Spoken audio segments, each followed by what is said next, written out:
bird machine. Check.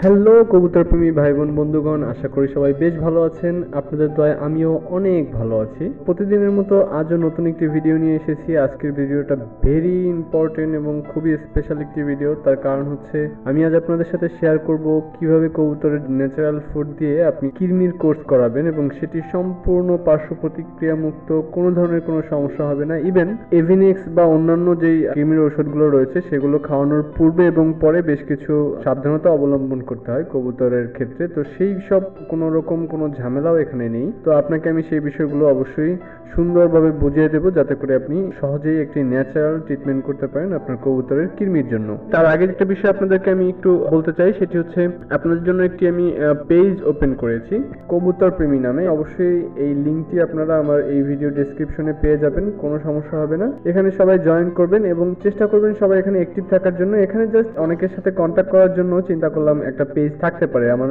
মনের সুখ দুঃখগুলো হয়তো আমি এখানে শেয়ার করব। অথবা আমি চাচ্ছি, এখন ম্যাক্সিমাম সবার হচ্ছে ওয়াইফাই কানেকশন থাকে, তো আপনারা যদি চান যে আপনাদের কবুতরের ভিডিওগুলো আপলোড করবেন, আপনি এখানে চাইলে আপলোড করতে পারেন। এবং আপনি যদি আশা রাখেন যে আমি আপনার ভিডিওগুলোকে নিয়ে ইউটিউবে পাবলিশ করব বা সেটাকে মানুষের সামনে আরো ভালোভাবে তুলে ধরবো, আপনি চাইলে আমাকে সেটা বলতে পারেন। তো এই পেজটি যাতে আপনাদের মধ্যে খুব সাড়া ফেলতে পারে সে কারণে আমি চিন্তা করেছি ভিডিও নিয়ে, মূলত কবুতরের ভিডিও নিয়ে খুব একটা পেজ আছে বলে আমার মনে হয় না, সে কারণে এই প্রচেষ্টাটা আপনাদের জন্য নিয়েছি। অনেক বাজে আলাপ করে ফেললাম, কেউ মন খারাপ করবেন না প্লিজ, গালাগালি করবেন না, অনেকেই আবার খুব মেজাজ খারাপ দেখেন আমার সাথে। যাই হোক, আমরা মূল আলোচনায় চলে এসেছি। এখানে হচ্ছে আপনি নিম পাতা ও কালো জিরা দিয়ে যে তৈরি করবেন কবুতরের প্রাকৃতিক কৃমি ঔষধ, সেটি নিয়ে আলোচনা করব। এখানে কোনো পার্শ্ব প্রতিক্রিয়া নেই, এটি আসলে পরীক্ষিত।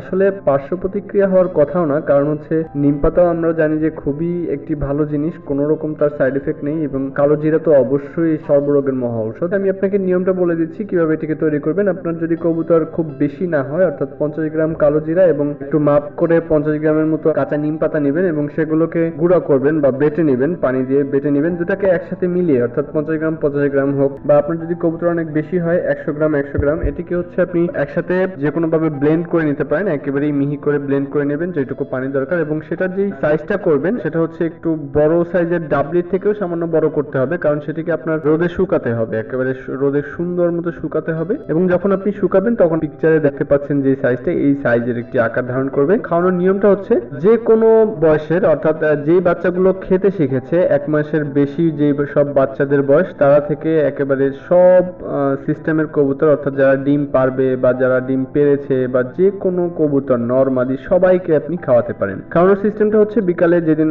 রাতে ওদেরকে খাওয়াবেন সেদিন বিকালে একটু কম খাবার দিবেন, খুব সামান্য খাবার দিবেন। এবং খাবারটা যখন ওদের পেটে 4-5 ঘন্টা অতিবাহিত হবে, অর্থাৎ সামান্য হলেও হজম হয়ে যাবে খাবারটা, ঠিক তখন একটি করে বড়ি ওদেরকে খাইয়ে দিবেন প্রত্যেকটা কবুতরকে ধরে ধরে। এবং এভাবে টানা 3 দিন আপনার কবুতরকে খাওয়াবেন। যে বিষয়টি বললাম যে 4-5 ঘন্টা যাওয়ার পরে, অর্থাৎ আপনি যদি 5টার দিকে খাবার দেন, 4-5 ঘন্টা পরে হচ্ছে আপনার 9টা 9:30টার দিকে আপনি ওদেরকে একটা করে বড়ি খাইয়ে দিলেন। এখন যদি আপনার কবুতরের সাইজ বড় হয় তাদের জন্য আরেকটু সামান্য বড় সাইজ করতে পারেন, তবে ব্যাপারটা মাথায় রাখবেন শুকানোর পরে যে সাইজটি হবে সেটি যেন বড় সাইজের ডাবলি বা তার থেকে সামান্য একটু বড় হয়, খুব বেশি বড় নয় এবং খুব বেশি ছোট হলেও আসলে কাজ করার চান্সটা কমে যায়, সুতরাং খেয়াল করে বানাতে হবে। তো যেটি বললাম যে 1 মাসের বেশি বয়সী বাচ্চা বা যারা খাওয়া শিখেছে অলরেডি 10-15 দিন হয়ে গিয়েছে, তাদেরকে থেকে শুরু করে আপনি সব বয়সী কবুতরকে এটি খাওয়াতে পারবেন। যদিও বাচ্চাদেরকে খাওয়ানোর কোনো প্রয়োজন পড়ে না, কারণ ওই বয়সী বাচ্চা আসলে কৃমি হওয়ার চান্স খুবই কম থাকে। সুতরাং আপনি চেষ্টা করবেন আপনি যতগুলো অ্যাডাল্ট কবুতর রয়েছে যারা ডিম দেওয়া শুরু করেছে বা যাদের অলরেডি বয়স 3-4 মাস হয়ে গিয়েছে, তাদেরকে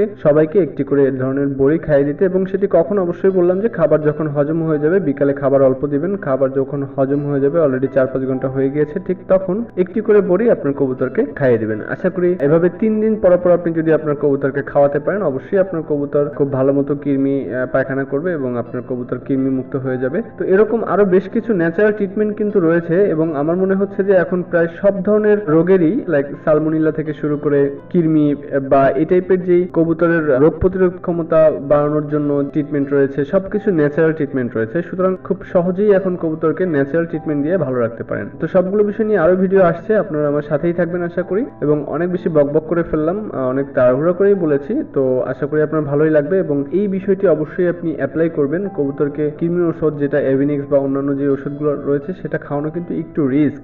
অনেক সময় কবুতর বমি করে, অনেক সময় কবুতর মারাও যেতে পারে যদি তাদের ডোজটা বেশি হয়ে যায় বা অন্যান্য সমস্যা হলে। সুতরাং আপনি ন্যাচারাল ট্রিটমেন্ট কেন করাবেন না, তাই না? তো আশা করি অবশ্যই ভিডিওটি ভালো লেগেছে। ভালো লেগে থাকলে অবশ্যই আপনি ফেসবুকে বা অন্যান্য মাধ্যমে শেয়ার করবেন। আমি জানি না আমার ভিডিও কেন আপনারা শেয়ার করেন না, আপনারা প্রচুর বলেন আমার ভিডিও আপনারা খুব ভালোবাসেন, বাট আমি আসলে আপনাদের কখনো শেয়ার দেখিনি। তো আশা করি শেয়ার করবেন, কমেন্টে জানাবেন কেমন লেগেছে ভিডিওটি। তো আজ এই পর্যন্তই, আগামীকাল আবার নতুন কোনো ভিডিও নিয়ে আসবো। সে পর্যন্ত সবাই ভালো থাকবেন, সুস্থ থাকবেন, আপনার কবুতরকে ভালো রাখবেন, আমার জন্য দোয়া করবেন। আল্লাহ হাফেজ।